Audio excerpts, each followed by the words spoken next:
మంగళగిరి దగ్గర cocoa Kola factory ప్రక్కన ఉన్నటువంటి లారీ ఆఫీస్ అండి. ఇక్కడ 2 ప్యానల్స్ ఉన్నవి. 2 ప్యానల్స్లో అండి ఇలా సప్లై తీసుకొచ్చాము. ఇదిగోండి అక్కడ కంటైనర్ బ్యాక్ సైడ్ వాళ్ళు ఇచ్చినటువంటి అవుట్పుట్ అది అక్కడ నుండి తీసుకున్నాము. ఎంపీటీటీ ఛార్జ్ కంట్రోల్ అండి. కంట్రోలరు ప్యానల్ నుండి ఇన్పుట్ తీసుకుని బ్యాటరీ అవుట్పుట్ ఇచ్చింది.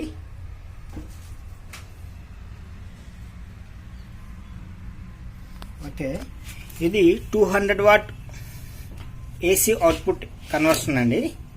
Just mobiles charging, laptop chargings లాంటి వాటికి వాడుకోవచ్చు.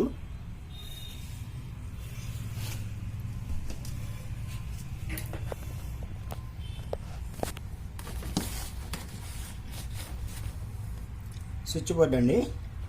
ఇక్కడ ఒక హోల్డర్ పెట్టాము, ప్లస్ 2 ట్యూబ్ లైట్లు పెట్టామండి. ఓకే, ఇది సోలార్ డీసీ సెటప్. ఇందులో యాక్చువల్లీ ఒక సీలింగ్ ఫ్యాన్ కూడా వస్తుంది, కానీ ఇక్కడ సీలింగ్ ఫ్యాన్ బిగించే అవకాశం లేకపోవడం వలన ప్రస్తుతానికి బిగించలేదు. Thank you.